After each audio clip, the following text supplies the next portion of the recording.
우리는 외식 문화가 많이 발달되어 있어서 밖에 나가서 식사하실 때가 많죠. 한 5,000원짜리 밥 먹으러 가실 때는 음식 맛이 좋으면 좋겠다. 그런 기대 딱 하나 가지고 갑니다. 그렇죠? 한 5,000원짜리 먹으러 가면서 시설이 좋으니 뭐 어쩌니 이런 거 기대할 것도 없고 맛있기만 하면 좋겠다 이런 생각하면서 대부분 갑니다. 그런데 한 10만 원짜리 밥을 먹으러 간다고 합시다.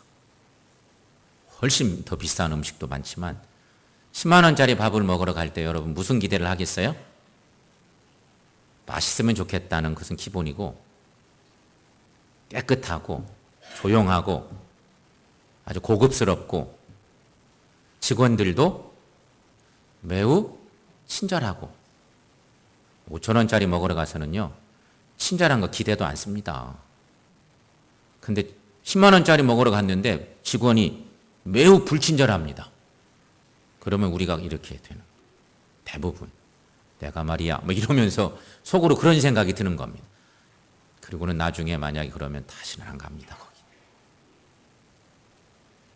친절이 그만큼 중요한 거죠. 여러분, 나는 친절한 사람인가? 불친절한 사람인가? 내가 개인 영업하면서 친절한 것은 기본이에요. 그런데 우리처럼 주님 전에 나와서 예배를 드리고 성도들 만나는 동안 교우들 앞에 나는 친절한 사람으로 인식이 될지 불친절한 사람으로 인식이 될지 좀 생각해 볼 필요는 있습니다. 하나님은 친절한 사람을 훨씬 좋아하십니다. 그건 분명합니다. 친절에 대한 명언들이 많습니다. 유명한 톨스토이는 이런 얘기를 했습니다. 친절은 이 세상을 아름답게 만들며 모든 비난을 해결한다. 그리고 얽힌 것을 풀어헤치고 어려운 일을 수월하게 만들고 암담한 것을 즐거움으로 바꾼다. 친절에 대해서 이렇게 얘기했습니다. 유명한 괴테는 짤막하게 이런 얘기도 남겼습니다. 친절은 사회를 움직이는 황금의 쇠사슬이다. 그렇게 얘기했습니다. 그런가 하면 영국의 격언에는 이런 말이 있습니다. 남이 나에게 해주기를 바라는 바를 남에게 해줘라. 영국의 격언이랍니다.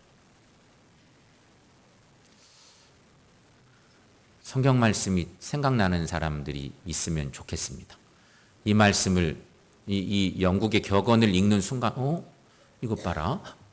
성경 말씀하고 매우 닮아 있는데 생각나야 정상입니다. 그래야 맞습니다. 우리 잘 아는 말씀 중에 예수님께서 산상수훈 말씀을 한참 전하시다가 7장 12절에서 이런 말씀 주십니다. 무엇이든지 남에게 대접을 받고자 하는 대로 너희도 남을 대접하라. 이 말씀이 유명한 기독교 황금률이라고 하는 별명을 갖고 있는 말씀입니다. 예수님의 사상이 이 말씀 한 구절에 많이 들어있다는 얘기이기도 합니다. 이렇게 살면 하나님의 귀한 은혜, 사랑 다 나누며 살 수 있다고 하는 그런 얘기이기도 합니다. 이런 정신이 필요하다고 하는 그런 얘기죠. 친절을 성경적 용어로 말하면 자비라고 바꿔 말할 수 있습니다.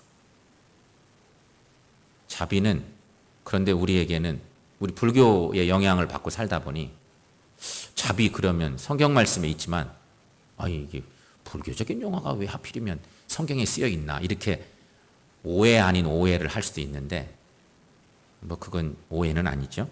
여러분 친절과 자비는 같은 말입니다. 구약에서는 히브리어로 말할 때는 헤세드라고 합니다. 많이 들은 얘기죠.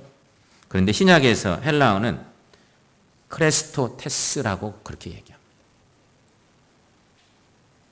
그냥 이런 말이 있구나 이렇게만 아시면 됩니다. 뭐 이걸 깊이 파악해 볼 필요는 없지만 이렇구나 이렇게만 이해하시면 좋겠습니다.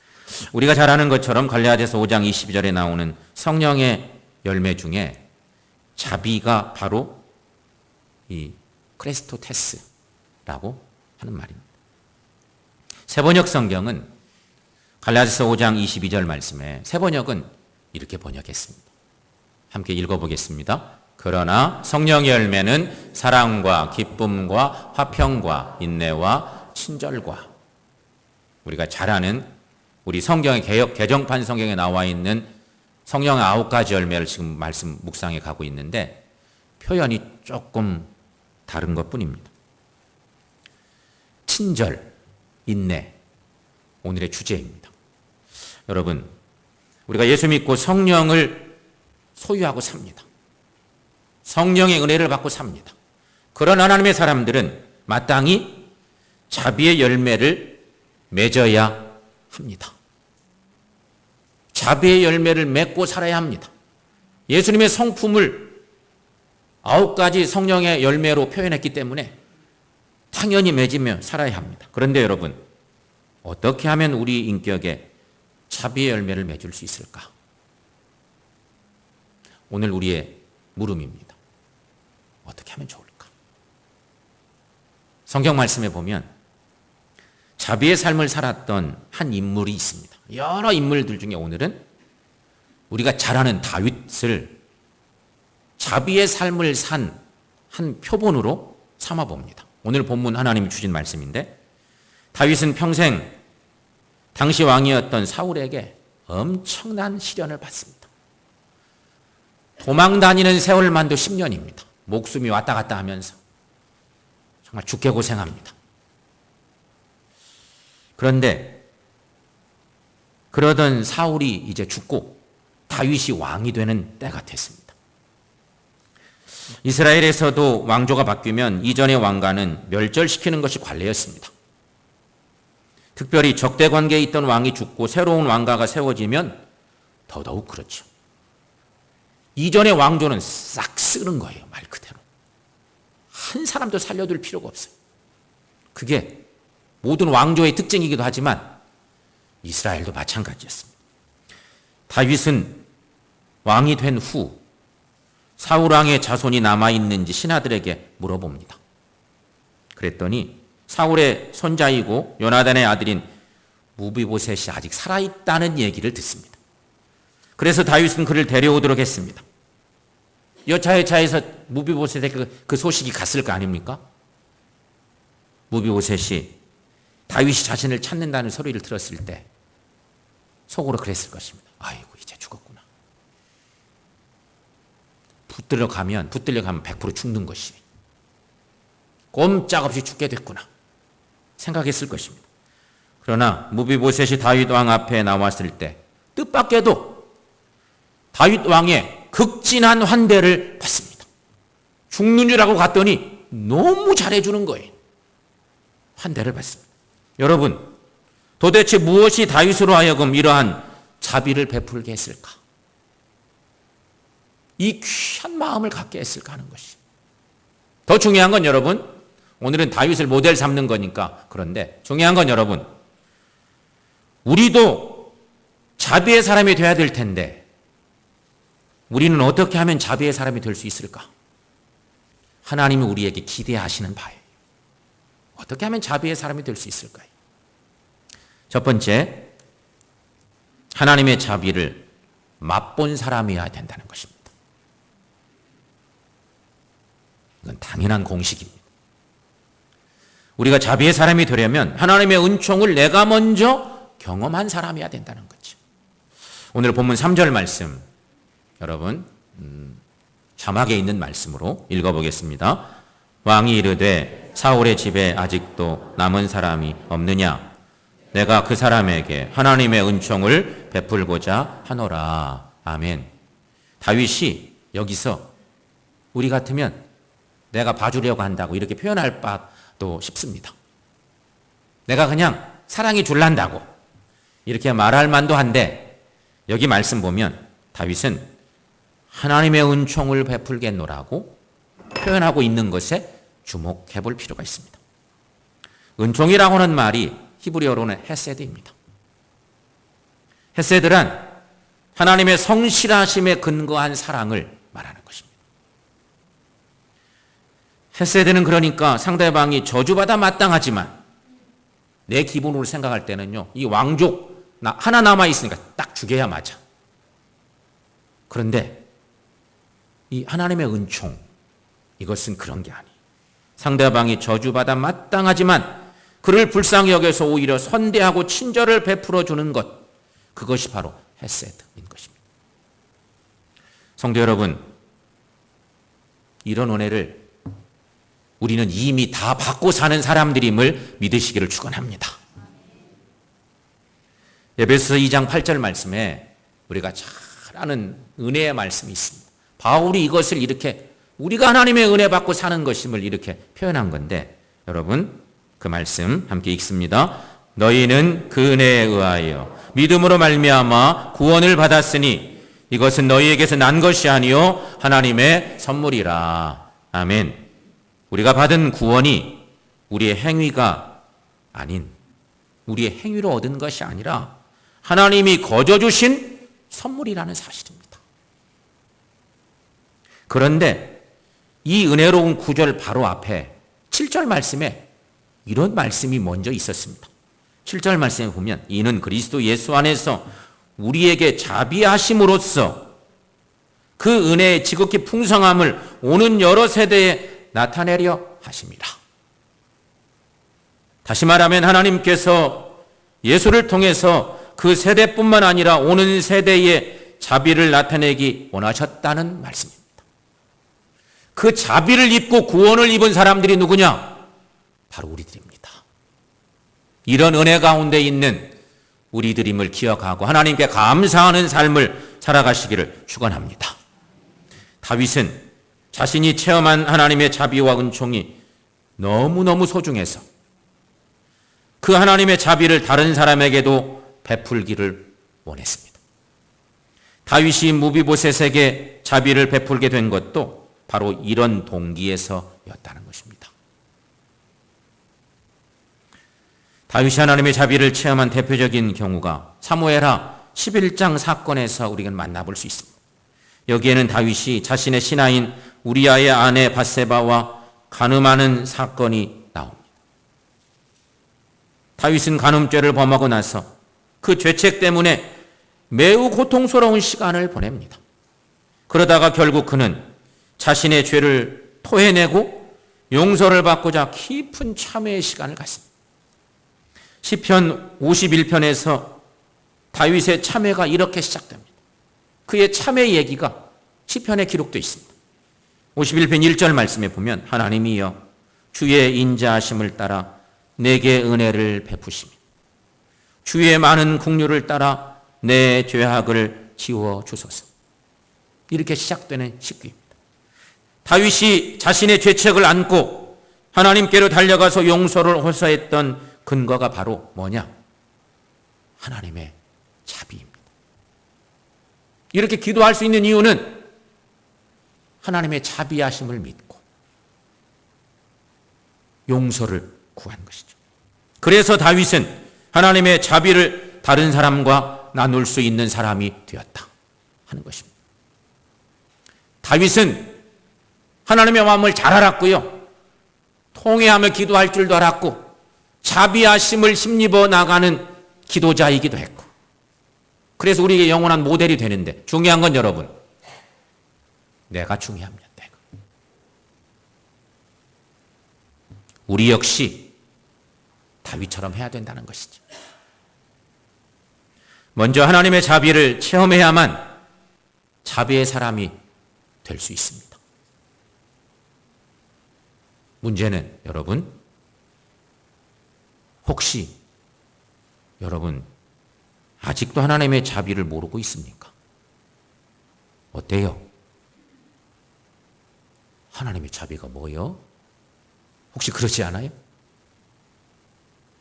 나는 그런 은혜를 경험해 본 적이 없는데, 만약에 그러시다면 십자가 앞에 나오셔야 합니다. 그게 먼저입니다. 죄로 인해 하나님의 진노를 피할 수 없었던 나, 저주받아 마땅한 나를 있는 모습 그대로 받아주시고 보혈로 씻어주시고 하나님의 자녀로 삼아주신 것이 바로 하나님의 은혜요 자비임을 믿는 여러분 되시기를 축원합니다. 사랑하는 성도 여러분, 이 하나님의 자비의 강에 푹 빠져드는 우리 모두가 될 수 있기를 바랍니다. 그래야 그 자비를 알고 그 하나님의 사랑, 그 자비를 누군가에게 베풀 수 있는 첫걸음이 될 수 있기 때문인 것입니다.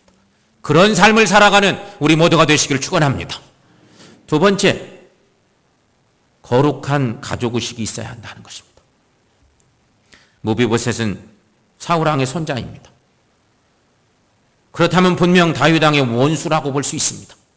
살려주면 나중에 힘규합해서 다윗을 공격해올 사람이 될 수 있습니다. 그러나 다윗은 무비보셋을 원수로 대하지 않고 아들로 대합니다. 이것은 하나님이 우리를 대하는 방식과 똑같다고 생각합니다. 어떻게 보면 여러분, 우리도 하나님과 원수 관계였습니다. 우리가 주님 안에 오기 전에 우리는 하나님과 원수였습니다.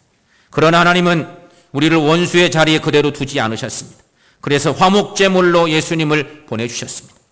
그분이 화목제물이 되어서 십자가에서 피 흘리셔서 돌아가심으로 우리는 하나님과 화목한 관계를 맺게 되었습니다. 그러므로 우리가 믿음으로 하나님 앞에 나왔을 때 그분은 나를 자녀로 받아주셨습니다. 여러분, 원수가 하나님의 자녀가 된 것이 예수님 때문에, 하나님의 그 크신 사랑 때문에 원수였던 우리가 하나님의 자녀 되는 은혜를 입었다는 것입니다. 이런 사건이 가장 극적으로 잘 드러난 이야기가 신약에 등장하는 돌아온 탕자 이야기입니다. 아버지가 봤을 때 재산을 미리 챙겨가지고 나갔던 둘째 아들은 아마도 원수 같았을 것입니다. 그런데 나중에 그 원수 같았던 아들이 거짓골을 하고 돌아왔을 때 아버지는 그를 어떻게 맞이합니까? 속상한 우리 같으면 이 왼수 같은 놈아, 너 보기 싫다, 어서 집 나가버려, 이렇게 얘기할지도 모르겠습니다. 성경에 등장한 아버지는 그렇지 않았습니다.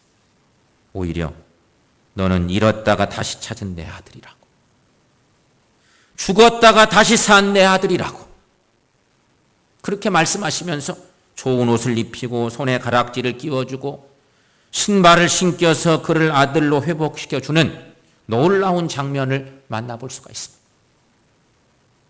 이게 하나님의 자비입니다.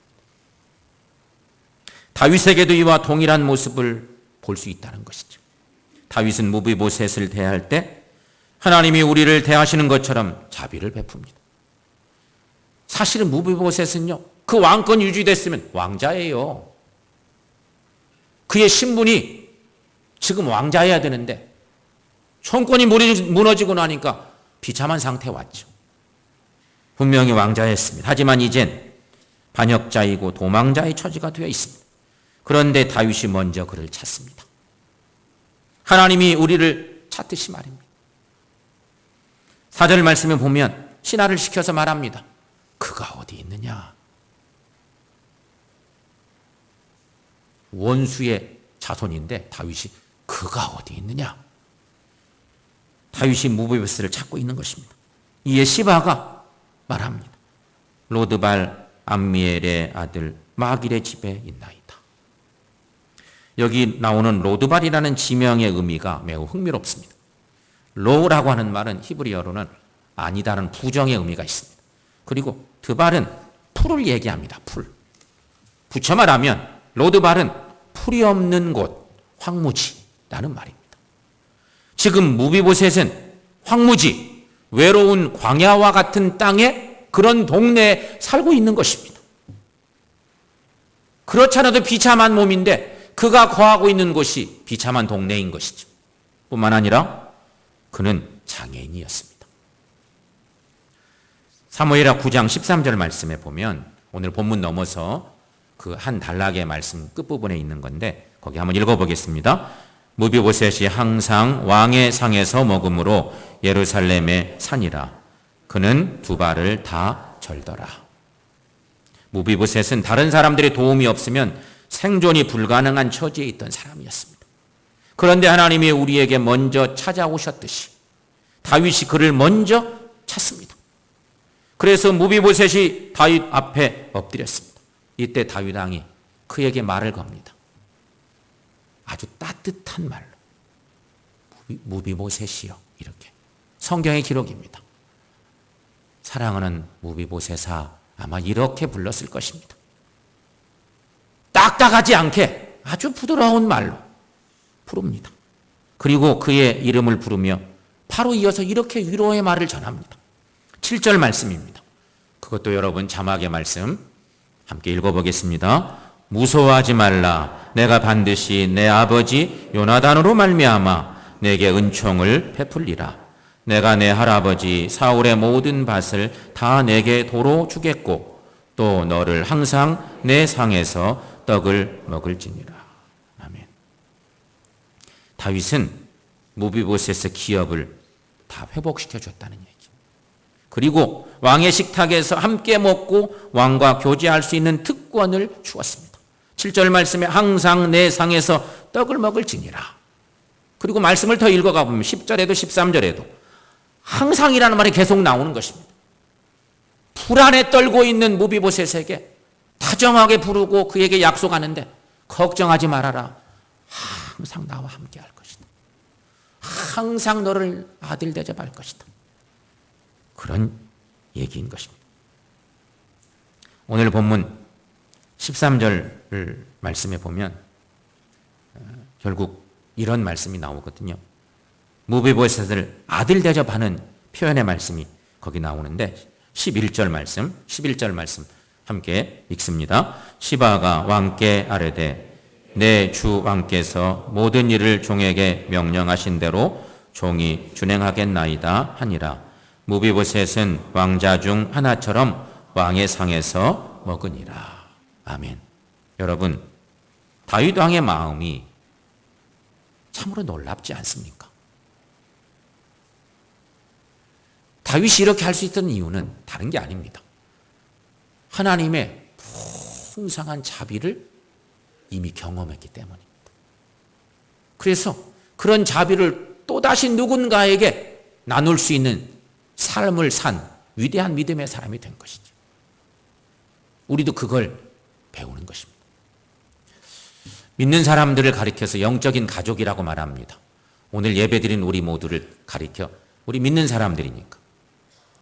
우리는 당연히 영적인 가족이라고 하는데 영적인 가족도 안 좋은 관계가 만들어질 때가 가끔 있습니다. 관계가 틀어지는 거죠. 그러나 여러분, 영적인 가족이라면, 형제라면 언젠가는 불화의 문제를 반드시 해결해야 맞습니다. 그래야 됩니다. 하나님이 원하십니다. 정말 중요한 것이죠. 바로 이것이 가족의식입니다. 가족의식. 다시 품을 수밖에 없는 마음, 그것이 자비예요. 자비. 하나님이 나를 품어주셨기 때문에, 나를 용서해 주시고 사랑해 주셨기 때문에 내가 받은 그 은혜를 누군가와 나누는 거예요. 내가 그런 은혜를 입어야만 할 수 있는 그런 것이죠. 여러분, 우리들도 이런 마음 소유하고 하나님의 은혜, 하나님의 은총을 입은 것처럼 그 자비를, 그 친절을 사랑하는 영적 가족들에게 나눠줄 수 있기를 축원합니다. 친절이란 말 혹은 자비란 말의 헬라어가 크레스토테스라고 그랬습니다. 앞에서 그런 얘기했죠. 그런데 이 단어는 그리스도를 뜻하는 크리스토라고 하는 단어하고 매우 닮아 있습니다. 발음이, 언어적 구조가 비슷합니다. 그래서 초대 교인들도 혼동했답니다. 뿐만 아니라 믿지 않는 사람들도 그리스도의 이미지를 친절하고 자비로운 분으로 생각했답니다. 예수님 그러면 친절하고 자비로운 분, 이렇게 기억했다는 것이죠. 그래서 그리스도의 제자이면서도 그리스도의 사람들이면서도 친절하지 않은 사람들에게 예수 안 믿던 이웃 사람들이 당신은 그리스도인인데 왜 친절하지 못합니까? 이렇게 말하곤 했다는 것입니다. 이런 이미지가 나쁜 건 아닙니다. 예수 그리스도 생각하면 친절하고 자비로우신 분.